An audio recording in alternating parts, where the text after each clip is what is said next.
신명기 14장의 내용을 우리가 함께 읽었는데요. 14장의 내용에서는 여러 가지 그들이 살아가는 삶 속에서 하나님의 구별된 백성으로 살아가는 삶의 중요한 자세를 가르쳐 주고 있습니다.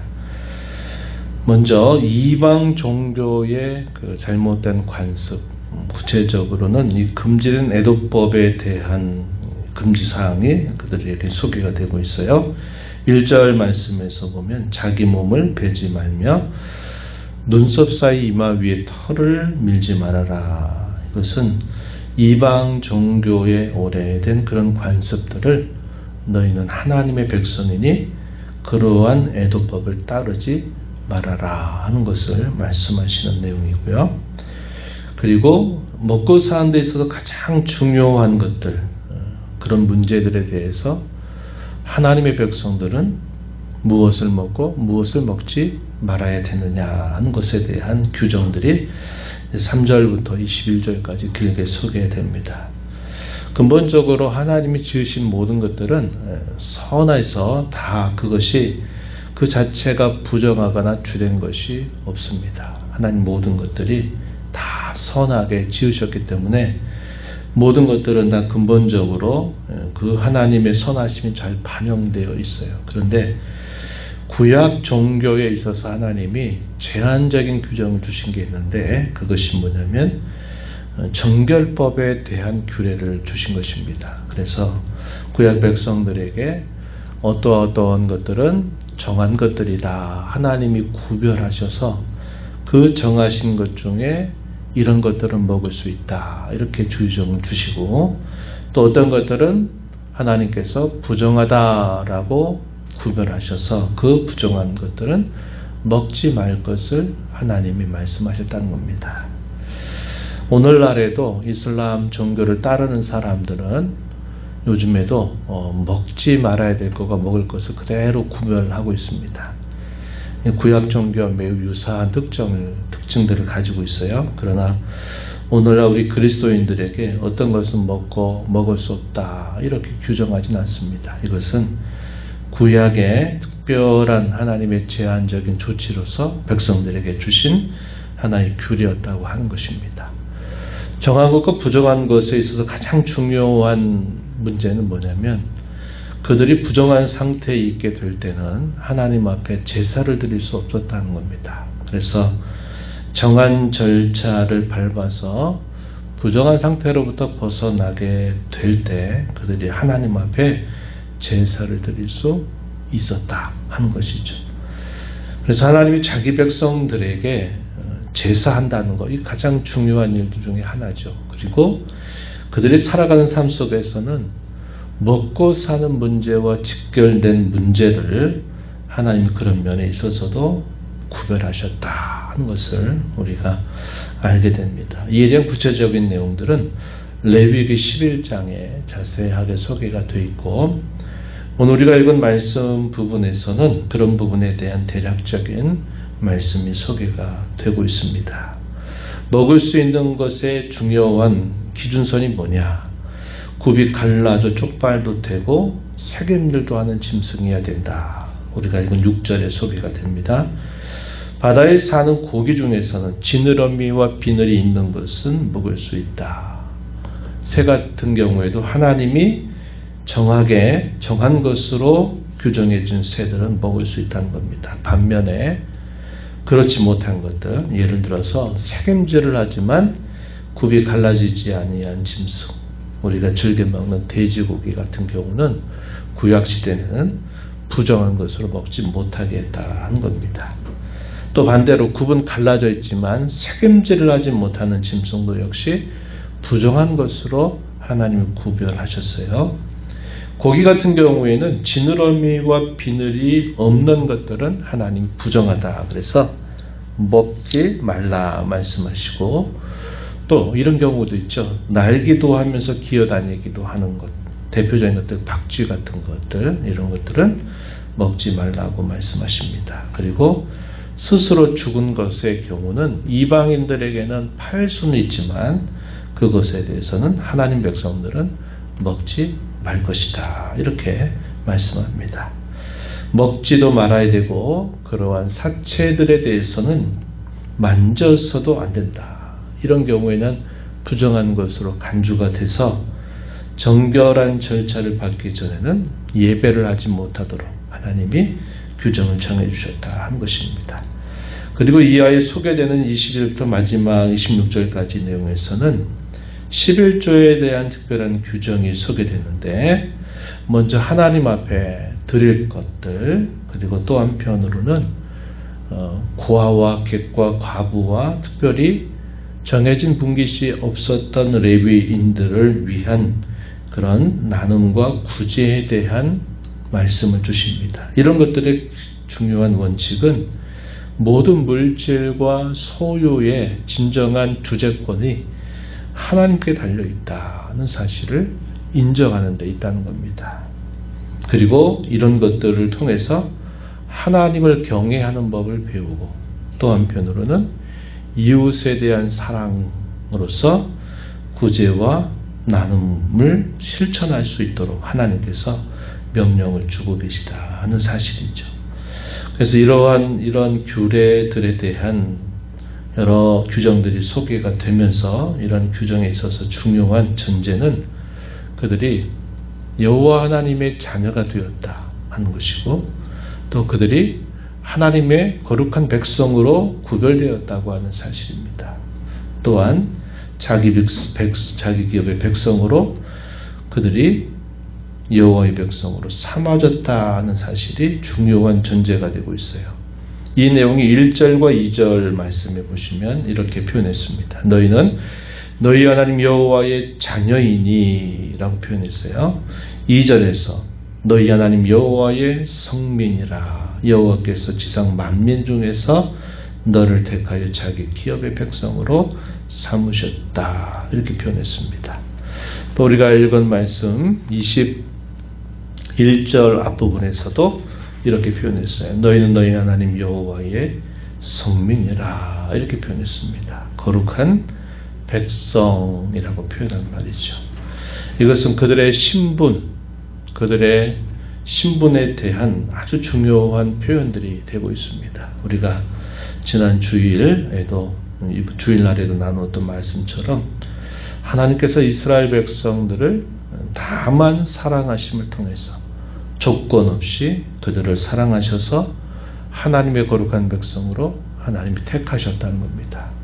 하나님이 택하셨기에 그 백성들을 구원하시고 그들의 삶을 돌보시고 계시다 하는 사실들을 말하고 있어요. 이것이 세상의 어떠한 백성들과 다른 특별한 백성들로 부름받은 자들에게 하나님께서 요구하시는 여러 규례들에 해당이 된다.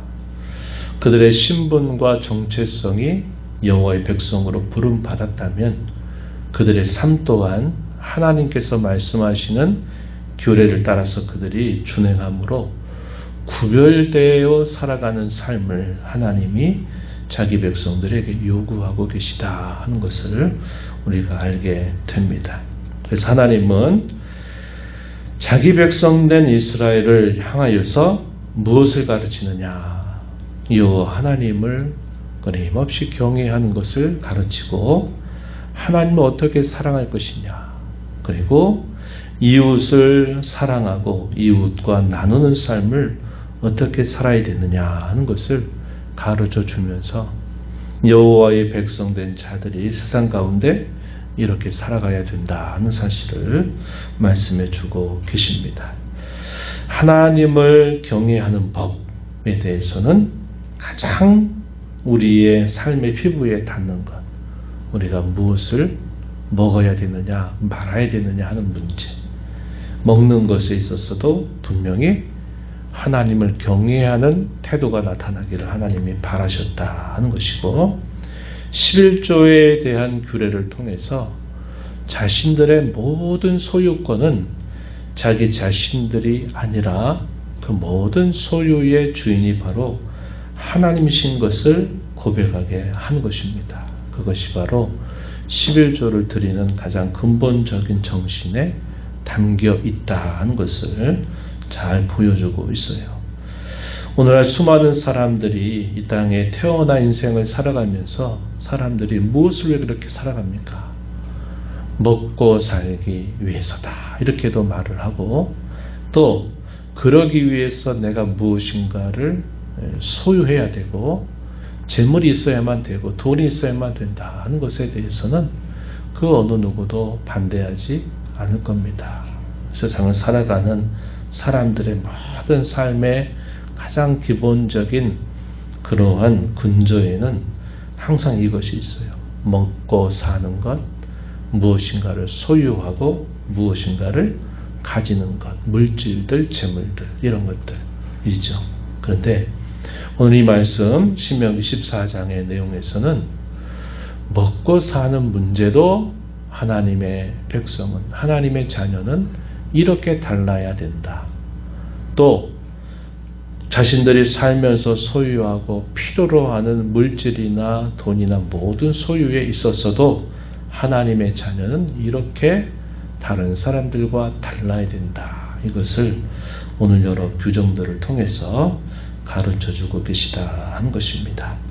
22절 이하에 가서 잠시 좀 더 살펴보게 되면 11조에 대한 규정이 소개되죠. 매년 토지 소산의 11조를 드릴 것을 말씀해 주십니다. 22절에 표현되어 있어요. 이것을 매월, 오늘날은 우리가 매월 한 달에 한 번씩 있죠. 옛날에는 대부분이 이런 모든 소산들은 농사를 해서 얻은 1년 소산의 10분의 1을 드리지만 오늘날처럼 사회가 다원화되고 매월 단위로 우리가 환산될 때는 매월의 11조를 하나님 앞에 우리가 구별해서 드립니다. 그렇죠? 그 11조를 드리는 가장 근본적인 정신은 두 가지예요. 하나님이 이 모든 것의 주인이 되신다. 에 대한 우리의 주재권에 대한 고백이 첫 번째 정신. 두 번째 정신은 감사합니다. 하나님이 우리의 삶의 모든 것들을 필요를 아시고 우리에게 채워주신다 하는 것에 대한 감사.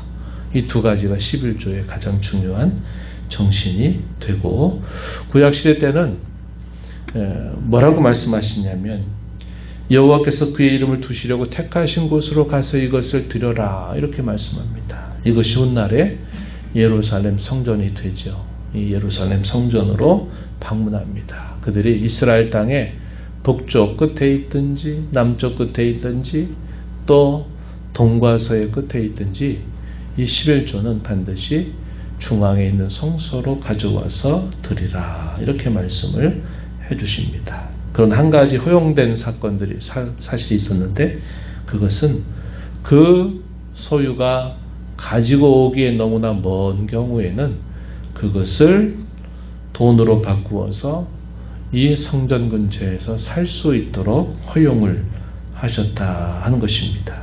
이것이 11조에 대한 규정이고 또 27절부터 마지막 절에서는 이웃을 향한 그 사랑의 실천으로 또 이런 규정이 있었어요.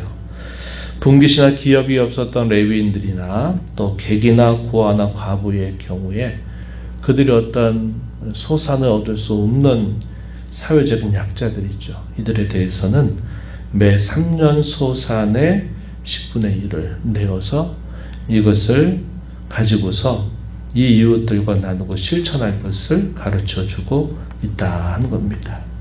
그들 가까이 살고 있는 이런 사회적인 약자들에 대하여 그들의 필요를 저버리지 말아야 된다 하는 것을 말씀하시고 함께 그들과 더불어서 즐거움을 나누는 일을 하라는 겁니다. 이런 것들이 손해가 될 것처럼 보여지지만 수치적으로 계산되는 것이 아니라 이런 경우에 마지막에 말씀하시기를 내 손으로 하는 모든 범사에 여호와께서 복을 주실 것이다. 이렇게 약속하고 계시다 하는 것입니다. 오늘 우리가 이런 말씀들을 통해서 우리가 배우는 것은 오늘 문자대로 그대로 우리가 구약에 먹지 말라는 음식을 먹지 않는 것이 아니라 하나님은 우리의 삶의 가장 기본적이고 가장 중요한 것들에게 있어서도 하나님의 자녀다움을 세상 가운데 드러내야 된다. 우리를 구원하신 하나님께서 구원에 합당한 삶을 살아갈 것을 우리에게 오늘도 여전히 요구하고 계시다 하는 것을 우리가 배우게 되는 것입니다. 그래서 우리가 살아가는 삶 속에서 우리의 과거나 우리의 과거의 모습이 어떠하든지 하는 것이 우리에게 중요한 것은 아닙니다. 우리를 하나님께서 불러주셔서 그의 자녀가 돼서 그의 나라에 소유할 수 있는 복을 받게 하신 것을 우리가 기억한다면 우리가 구원받은 하나님의 자녀로서는 세상 가운데서 이런 모든 것들에 있어서 구별된 하나님의 자녀다움이 잘 드러나면서 살아가야 될 것을 하나님이 기대하신다는 겁니다. 이렇게 사는 것을 손해로 여기거나 또 멍해로 여길 것이 아니라 이렇게 사는 것을 복으로 여기고 또 이러한 복과 덕으로 이렇게 살 때 하나님이 더 풍부한 것을 약속해 주신 것을 우리가 신뢰하면서 세상 가운데 이렇게 구별된 하나님의 자녀로 살아가는 저와 여러분이 되어야 하겠습니다. 하나님 아버지 감사합니다. 오늘도 저희들을 주께로 불러주셔서 앞서 행하시며 주시는 주의 말씀을 또 듣게 하시고 그 말씀의 교훈으로 저희들에게 주의 뜻이 무엇인가를 밝혀주심을 감사합니다. 세상의 수많은 민족들 가운데서 하나님이 자기 백성, 자기 기업의 백성으로 삼으신 것을 말씀하시고 여호와의 자녀요 여호와의 성민으로 부르신 그들을 향해서 그들이 먹고 사는 가장 중요한 문제 또 그들이 소유하고 무엇인가를 필요한 모든 문제에 있어서 그들은 하나님의 자녀다운 그러한 거룩함을 잘 드러내며 살 것을 요구하여 주셨습니다.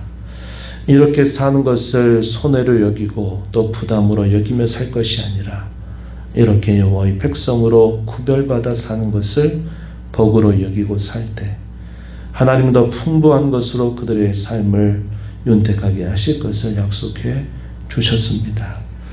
오늘도 그리스도 안에서 저희를 구원하신 하나님의 은혜에 감사하면서 영원한 하나님의 나라를 소유하게 하신 은혜를 따라서 이 땅에서 사는 모든 삶 속에 구별된 하나님의 자녀답게 살아가는 저희들이 되도록 하나님 인도하여 주시옵소서.